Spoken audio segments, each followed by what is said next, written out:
Dr. Navon, let's begin maybe by breaking this down for our viewers. We just heard this very contentious talk, some would say, with Dr. Abdallah. Maybe we should try to explain why this was received with so much anger in Israel and how the resolution denies, in Israel's view, its connection to historic connection to Jerusalem and the holy sites. Not only in Israel, but also in the Christian world. By the way, the Director General of UNESCO also criticized this resolution because it's a resolution that denies not only the Jewish past of the Temple Mount and of Jerusalem, but also the Christian past.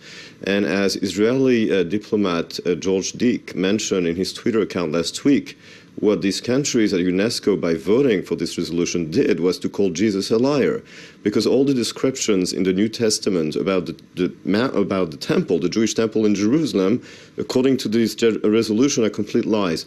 Now, people are, as I said before here, and I'm going to say it again, people are entitled to their own narratives, but not to their own facts. Facts are facts. They're historical facts about the fact that there was a temple, a Jewish temple and Temple Mount, that this site has a religious, historical, and national importance for three religions. And I think that what the Muslim states did at UNESCO by taking advantage of their automatic majority was not only to insult historians and history and facts, but also to affect the prestige of this organization, and maybe also to make it even harder to reach a peace agreement between Israel and the Palestinians, because it creates mistrust between the two sides. The irony, of course, and I will end with that, is that in Arabic, one way of saying Jerusalem is Beit al-Maqdis, which is, of course, the Arabic transliteration of Bet HaMikdash in Hebrew, which means the Temple Mount. So in Arabic, people call Jerusalem the Temple Mount. So that's an irony, of course. Well, looking ahead at how this adoption of this resolution by UNESCO could affect Israel's international standing, international relations, we know that Israel has suspended already cooperation with UNESCO over this resolution. What could come next? Look, I think that what has to happen, I mean, as you know, the United States itself and Japan have stopped funding UNESCO. So this is really affecting UNESCO itself, this politicization of this organization by the automatic majority is costing this organization not only its prestige, but also its funding, its budget.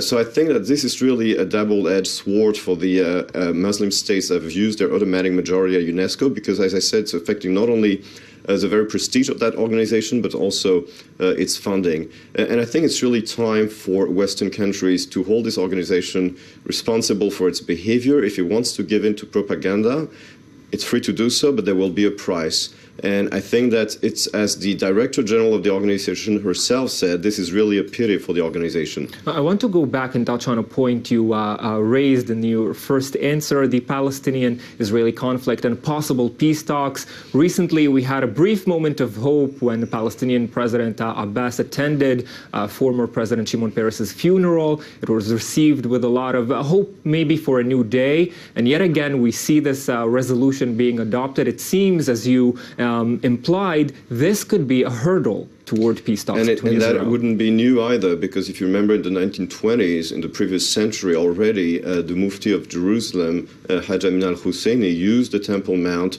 accusing the Jews. It was interesting because he both denied the existence of the temple, but he also accused the Jews of trying to rebuild the temple, which he denied, whose existence he denied. And this, of course, contributed to the violence that he ignited in 1929 against the Jewish population in British Palestine.